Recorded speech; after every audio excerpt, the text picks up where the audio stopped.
crise é uma crise para cada empresa. Pode ser que para uma outra empresa não seja uma crise o mesmo fato. Mas a empresa ela sabe quem são os seus parceiros, ela sabe como é a cultura dela, ela sabe como ela se comprometeu com o seu público e, portanto, uma eventual crise que atinja todos esses valores que ela demorou anos para construir, é considerado uma crise. Eu já passei por várias empresas com o mesmo assunto e é impressionante como cada empresa trata de uma forma diferente, de acordo com seus próprios valores. O quanto que aquela situação a afeta ou não. Greves, por exemplo, tem empresas que são super acostumadas a lidar com greves constantes e todo ano tem greve e, para ela, isso não é um problema. Agora, tem empresas que nunca tiveram greve, e aí aquela situação já se torna um problema. A quantidade de dias daquela greve. Se a greve gera um desabastecimento no seu cliente ou não, porque você é um fornecedor. Se você tem estoque ou se você não tem estoque. Se você decide fazer uma demissão em massa, às vésperas do Natal, numa cidade pequena.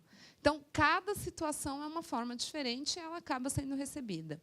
Uma situação, por exemplo, de trabalho escravo, em que você tem uma marca que chama muito a atenção de um público consumidor, ou você tem uma marca que o público não consome. Então, a repercussão de mídia e de mídia social ela tende a ser menor. Então, a forma como você trata é diferente.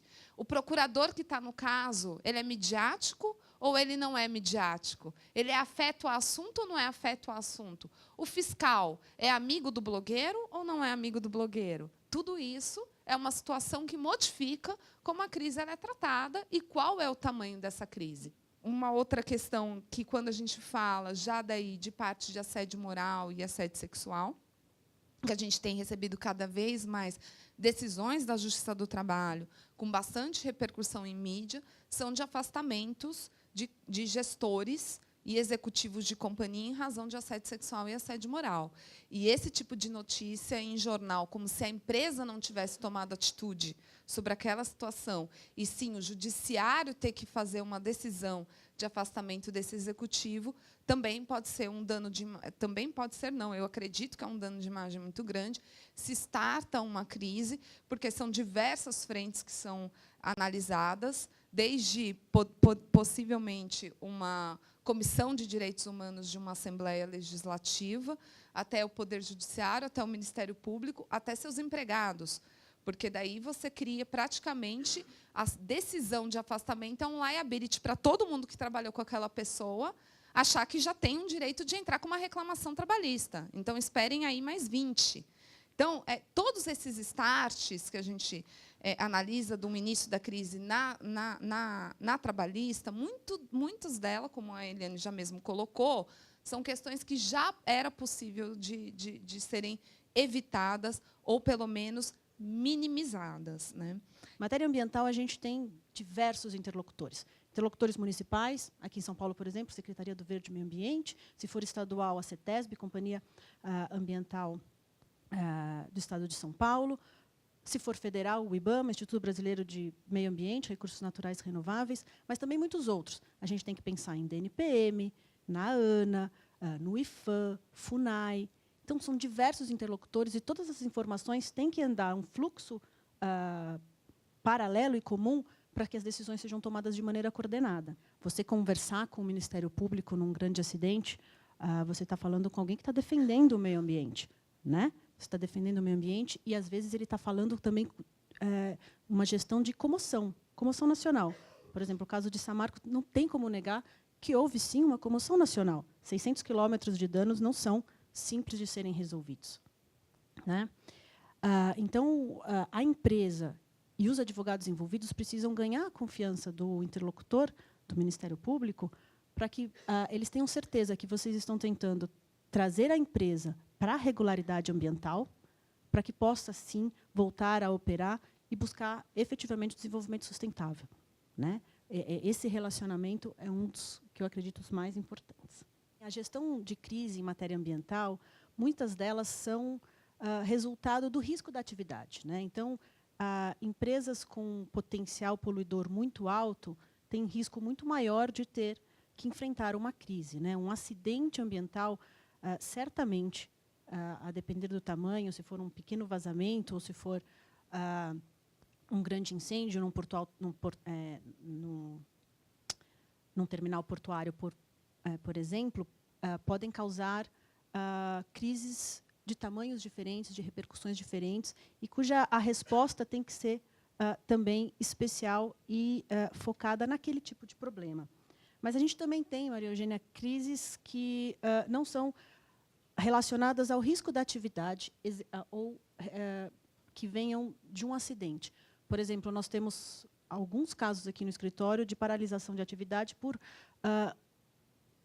o Ministério Público apontar uma alegada irregularidade no licenciamento ambiental. Então, instalar uma planta, por exemplo, com um PCA e não com um EIA-RIMA, né, com um plano de controle ambiental e não com estudo de impacto ambiental, pode gerar uma liminar na justiça que paralisa suas atividades. E paralisação de atividades sempre é crise, né? Então, muitos nos perguntam, mas então, para que serve o advogado de meio ambiente num grande acidente ambiental? Serve para bastante coisa. Auxiliar na preservação da reputação da empresa, né? Minimizar prejuízos. É importante, sim, minimizar prejuízos, até para que a empresa tenha condições de arcar com aquela reparação.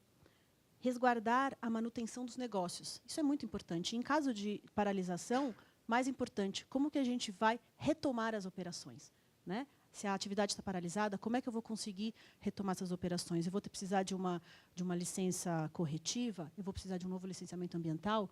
Tem alguma chance daquela empresa voltar a operar da maneira como ela operava anteriormente? Na nossa área, que é a área de direito da concorrência, as crises que os clientes enfrentam são normalmente relacionadas à participação em cartéis.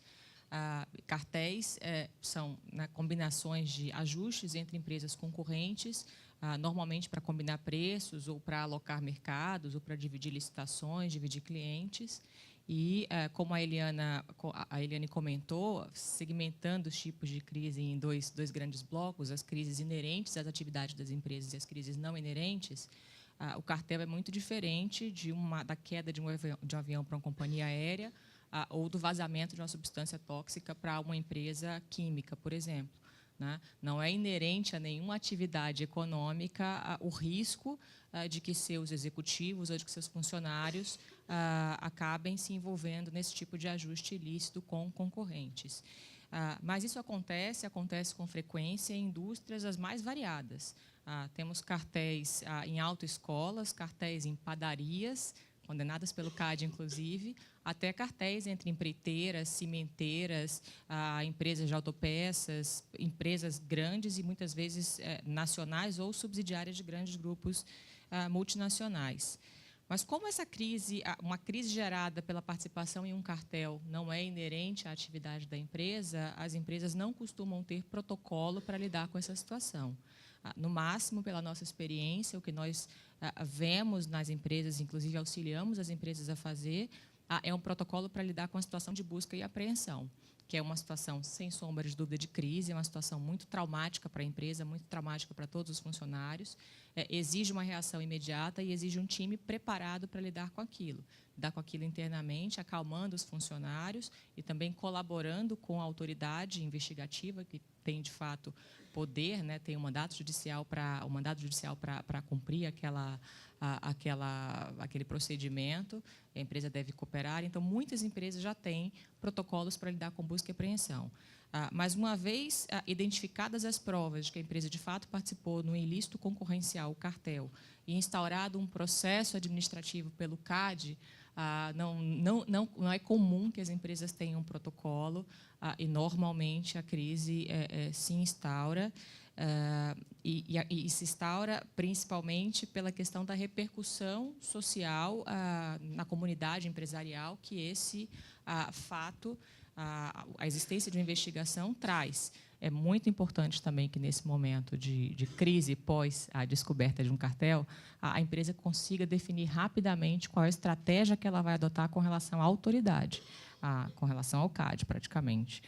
se ela vai optar por se defender daquelas acusações ou se ela vai optar por fazer um acordo com o CAD, ou seja, colaborar com a investigação e fazer um acordo com o CAD, a chamada, né, uma espécie de delação premiada, que na nossa área se chama de acordo de leniência, que garante imunidade total à empresa que colaborar com o CAD. Isso a primeira empresa que se aproxima da autoridade tem esse direito, consegue imunidade total quanto à multa, que pode chegar aos 20% do faturamento, e os funcionários envolvidos também têm imunidade criminal, porque o cartel, para a pessoa física, também é um crime, é um ilícito penal, e as pessoas físicas são sujeitas à pena de prisão, inclusive.